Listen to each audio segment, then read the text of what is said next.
who is there live on the scene for us. Good morning, Robin. The 22,000 students here at the University of Virginia still asked to shelter in place after that horrific overnight shooting near the campus grounds. As you can see behind me, still a very active investigative scene here in Charlottesville. And you can see some folks are just trying to enjoy what they can from this nasty weather. That were once the left side of the Maple Tree Pancake House here on Atlantic Avenue.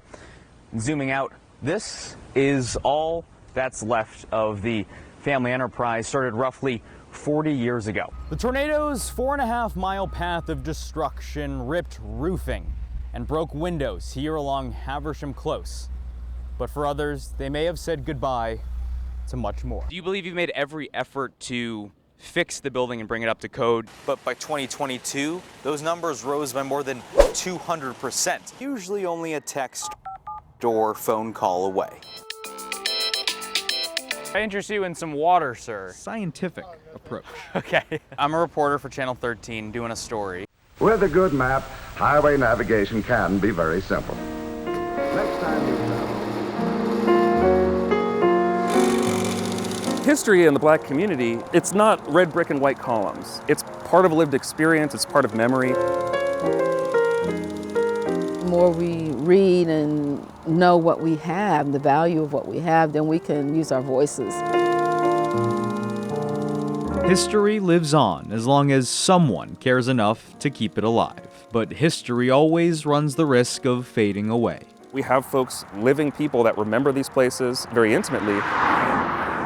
It's not demolished or anything like that, but over the years it's becoming to, fall down. To passing drivers, these broken windows along Route 17 are possibly an afterthought.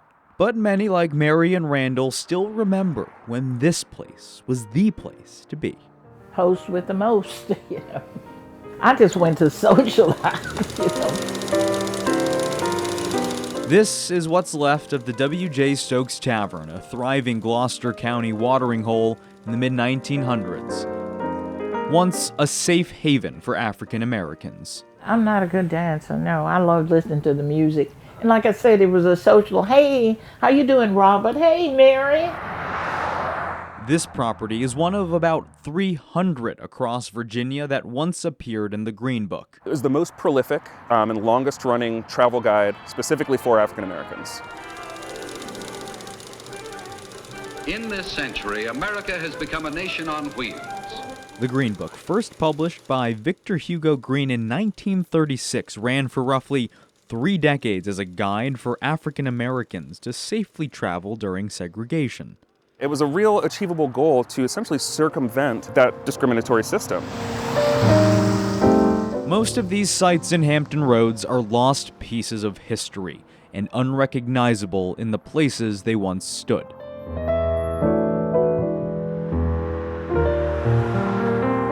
They were places of refuge that are now either fading away or already lost.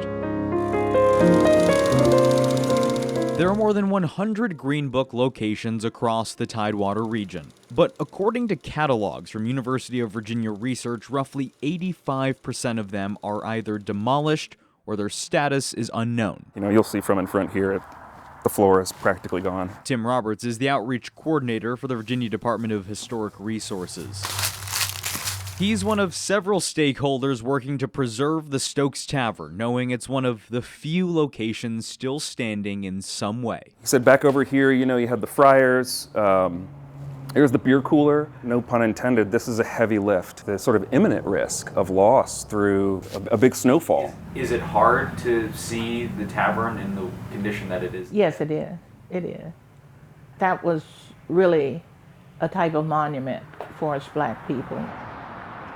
Many share the story of 2208 Marshall Avenue. Who would have thought right here would have been we call it Airbnb now. Jerry Spruce never thought much of the now demolished house next door until her curious mind stumbled across its past. I was like, what? I was like, I'm 8. That was 6. Okay, yeah.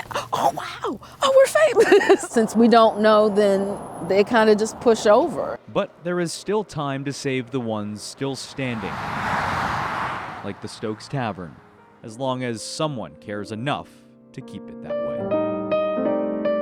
People are literally coming out of the woodworks to say, it's about time that this history is recognized, and boy, do I have a story for you.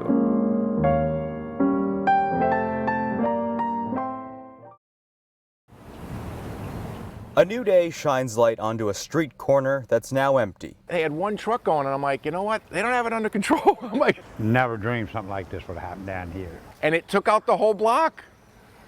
It took out the whole block. Debris and the smell of smoke greet the oceanfront's earliest risers on Atlantic Avenue. I gotta go get my car. So this whole street was shut off, so you couldn't get access. And now to see it gone is just, you know, mind-blowing. It's just unreal. More than 70 firefighters battled Tuesday night's 3-alarm fire, a blaze that burned down 3 businesses at the corner of 27th Street at the heart of the oceanfront district. You couldn't stand outside. I mean, I went outside just for a few minutes, and it was like smoky, and like it, you know, it went right into your clothes, and you couldn't be outside. After an hours-long response, over 12 hours. Crews still work. Yeah, almost 14 hours. To put out the hot spots, still smoking Wednesday morning. Broken wood and rubble are now all that's left of the T-shirt factory and 2 longtime restaurants, King of the Sea and Maple Tree Pancake House. I bought a shirt the other day. I had it printed the day before yesterday.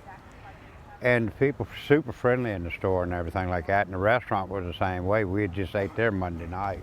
Right, doing all right. Just like I said, used to coming to work and then seeing the building. After almost 4 decades cooking at the Maple Tree Pancake House, Marcus Jordan isn't sure what he'll do next. All things considered, he says he can still find something to keep his spirits high. Well, I mean, you gotta be positive, you know. As long as everybody's safe. You know. Sometimes memories are made when we least expect them. My husband is just rolling his eyes and saying, "This is so weird, like this is so weird." And because it was really bizarre. Allison Terrell least expected this. Yeah.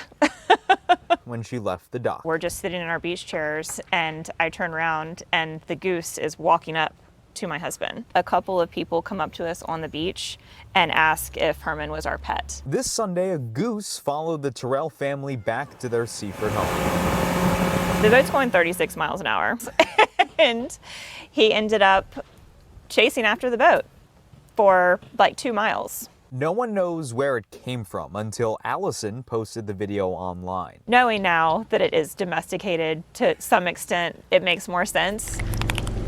This goose isn't exactly a wild goose. Yeah, she was Lucy Sunbird, and then now she's Lucy the goose. Hillary Pod and her family reconnected with Lucy after finding Allison's video. Lucy likes the farmland outside their Gloucester County home. And my husband called me one day and he's like, I found this egg, but she really didn't get all the distinct markings until like very recently. So until Lucy flies away forever, Hillary will just have to handle living in Lucy's world. It's her world and we're just living in it. In Gloucester County, Alex Littlehales for 13 News Now.